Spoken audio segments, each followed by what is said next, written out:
Hi friends, இன்றைக்கி நம்ம பார்க்குற வீடியோ என்ன அப்படின்னு சொல்லி பார்த்தீங்கன்னா, பேசாமல் விலகி போன உறவு பித்து பிடிச்சது மாதிரி கண்ணீரோட தேடி வரணும் அப்படின்னா இந்த ஒரு வார்த்தை மட்டும் நீங்கள் சொன்னால் போதும். நிச்சயமாக அவங்க கண்ணீரோட உங்களை தேடி வருவாங்க. இது உங்கள் வாழ்க்கைக்கு பயனுள்ளதாக இருக்கும் அப்படின்னு சொல்லி நினைக்கிறேன். அதனால் லாஸ்ட் வர ஸ்கிப் பண்ணாமல் பாருங்கள். இப்போ நம்ம வீடியோக்குள்ளே போகலாமா? பாருங்கள், நல்லா நேசித்த உறவு பேசாமல் இருக்கும்போது அதனால் வரக்கூடிய வலி எவ்வளோ கொடுமையானது அப்படிங்கிறது அனுபவப்பட்ட ஒவ்வொருத்தருக்கும் தாங்க தெரியும். அந்த அனுபவத்தை நம்ம சொல்லி புரிய வைக்க முடியாது. நீங்கள் இந்த வீடியோவை பார்த்துட்டு இருக்க நீங்கள் ஒருவேளை நீங்கள் நேசித்த நபர், நீங்கள் ரொம்ப அன்பாக இருந்த நபர் உங்ககிட்டேருந்து பேசாமல் விலகி போனாங்க அப்படின்னு சொல்லி மனசளவில் காயத்தோடு கூட நீங்கள் இந்த வீடியோவை பார்த்துட்டு இருக்கலாம். கண்டிப்பாக அந்த நபர் உங்களை தேடி வரணும் அப்படின்னா இந்த ஒரு சொல்ல மட்டும் நீங்கள் சொன்னாலே போதுங்க. கண்டிப்பாக அவங்க உங்களை தேடி வருவாங்க. சரியா? இப்போ பாருங்கள், நிறைய பேர் முதல்ல காணிக்கிற அன்பு லாஸ்ட் வரை காணிக்கிறாங்களா அப்படின்னா இல்லை அப்படின்னு சொல்லுவீங்க. முதல்ல ரொம்ப அன்பாக நடந்துக்கிறாங்க, அக்கறையாக நடந்துக்கிறாங்க. ஆனால் நாட்கள் போக போக அவங்களுடைய அன்புலேயும் அக்கறையிலையும் கொஞ்சம் கொஞ்சமாக அந்த கேரிங் லெவல் கம்மியாகி ஒரு அலட்சியமான ஒரு நிலைமைக்கு தள்ளப்படுவோம். இப்படி அலட்சியப்படுத்தும் போது நம்ம தேடி போய் அந்த அன்பை காணிச்சாலும் அவங்க நம்மக்கிட்ட ஒழுங்காக பேச மாட்டாங்க. அப்போது நம்ம பண்ணுற பெரிய தவறு என்ன தெரியுமா? அவங்க நம்மளை அலட்சியப்படுத்துகிறாங்க, பேசாமல் விலகுறாங்க. இதை வர புரிஞ்சிக்காம எதுக்காக நீ பேசலை, ஏன் பேசலைன்னு சொல்லி காரணம் கேட்டு போய் நிற்போம். ஒன்றே ஒன்று புரிஞ்சுக்குங்க, பிச்சை எடுத்து ஒரு அன்பை பெற்றுக்கு வாங்கிக்கிறது ஒரு பெரிய கொடுமையிலையும் கொடுமை அப்படிம்பேன்.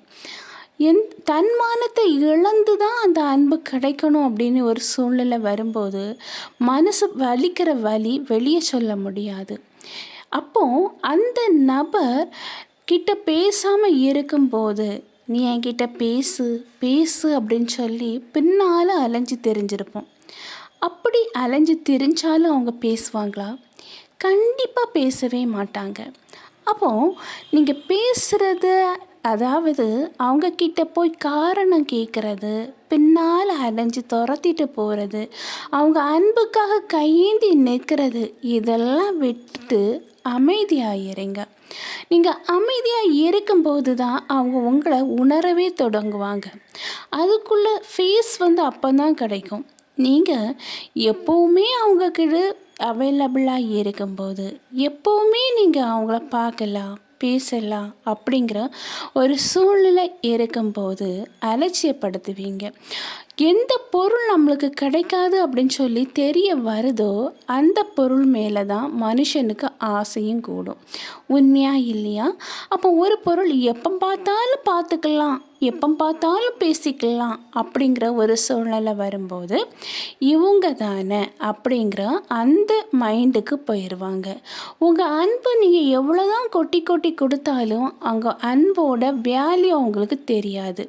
ஸோ நீங்கள் பேசுகிறது குறைச்சிட்டு எப்போவும் அவைலபிளாக கிடைக்காத ஒரு பர்சன் அப்படின்னு சொல்லி அவங்க உணரும்போது கண்டிப்பாக அவங்க கண்களில் கண்ணீர் வர தொடங்கும்.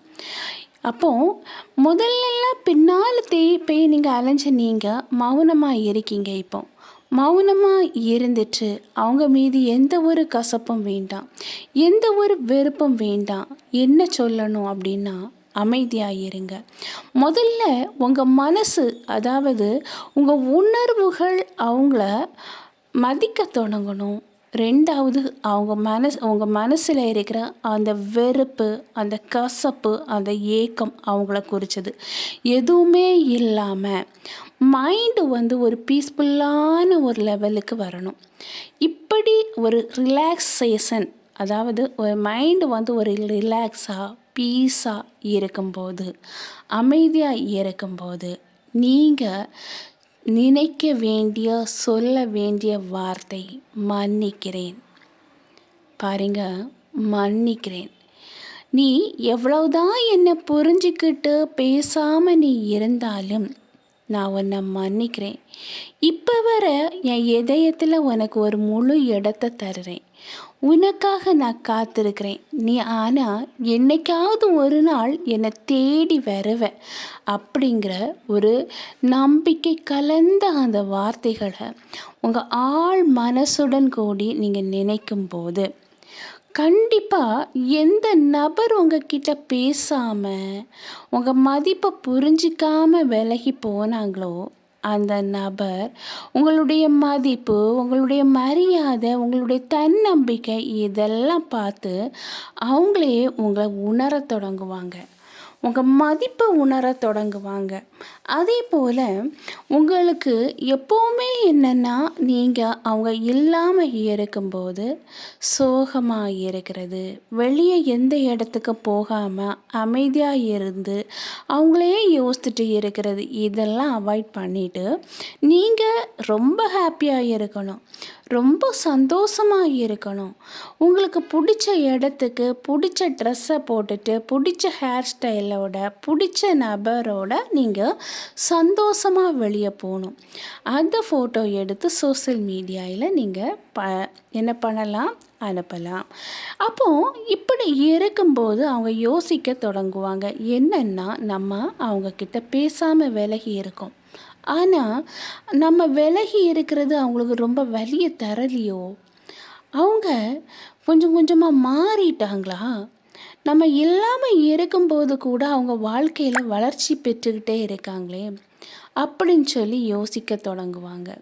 நம்ம புன்னால் துரத்திட்டு காரணம் கேட்டுட்டு கெஞ்சிட்டு இருக்கிற இந்த நபர் இன்னைக்கு உங்களுக்கு என்ன ஆச்சு, நம்ம கொஞ்சம் வர பின்னால் துரத்தலை, கெஞ்சலை, நம்மக்கிட்ட பேசவும் இல்லை, மாறிட்டாங்களோ அப்படிங்கிற அந்த கொஸ்டின் வரும்போது அவங்களுக்குள்ள ஒரு கலக்கம், அவங்களுக்குள்ள ஒரு கண்ணீர், ஒரு தலையில் பைத்தியம் பிடிச்ச மாதிரி ஒரு ஃபீலிங். இவங்களுக்கு என்ன ஆச்சு, இவங்க நம்மளை விட்டு விலகி போயிடுவாங்களேன்னு பயமாக இருக்கே அப்படின்னு சொல்லி யோசிக்கும்போது ஒரு பைத்தியம் பிடிச்சது மாதிரி ஒரு ஃபீலிங் வரும்.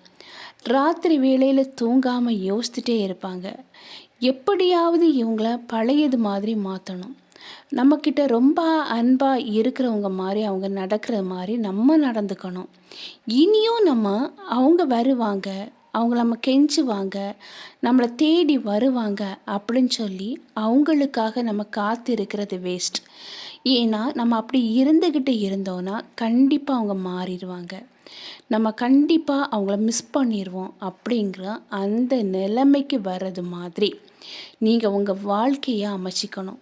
நீங்கள் ஹாப்பியாக வாழணும். அவங்களே யோசிச்சுட்டு இருந்தீங்கன்னா கண்டிப்பாக நீங்கள் தேடி போவீங்கன்னு சொல்லி உங்களை பார்த்தா ஒரு அலட்சியமான ஒரு பார்வை தான் அவங்களுக்குள்ளே வரும். ஆனால் அப்படி இல்லாமல் நீங்கள் உங்கள் வாழ்க்கையில் முழு கவனத்தை செலுத்தி உங்களுக்காக சந்தோஷமாக நீங்கள் வாழும்போது அவங்களுக்கு கண்ணீருடன் கலந்த அந்த பைத்தியம் பிடிக்கிற மாதிரி ஒரு உணர்வு வந்து எவ்வளோக்கு எவ்வளோ உங்களை வேண்டாம் அப்படின்னு சொல்லி பேசாமல் விலகி போனாங்களோ அவ்வளோக்கு அவ்வளோ கண்டிப்பாக உங்களை தேடி வருவாங்க. நீங்கள் சொல்ல வேண்டிய அந்த வார்த்தை மன்னிக்கிறேன். இந்த வார்த்தைக்கு அவ்வளோ பவர். மன்னித்தல்ங்கிறது பெரிய விஷயங்க. எந்த தவறு செய்தாலும் நான் உன்னை மன்னிக்கிறேன், நான் இன்னும் உனக்காக காத்திருக்கிறேன், நீ என்னைக்காவது ஒரு நாள் என்னை தேடி வருவா அப்படின்னு சொல்லி நீங்கள் உங்கள் மனசுக்குள்ளே இதை சொல்லும்போது கண்டிப்பாக நீங்கள் நேசித்த நபர் உங்களை தேடி வருவாங்க. நேரில் பார்க்கக்கூடிய ஒரு சந்தர்ப்பம் கிடைச்சா நீங்கள் நேர்லேயே சொல்லலாம். இந்த வார்த்தைக்கு அவ்வளோ பவர் இருக்குது. ஓகே ஃப்ரெண்ட்ஸ், இந்த வீடியோ உங்களுக்கு பயனுள்ளதாக இருக்கும் அப்படின்னு சொல்லி நினைக்கிறேன். நான் உங்களை நெக்ஸ்ட் வீடியோவில் மீட் பண்ணுறேன். அதுவரை பை, see you.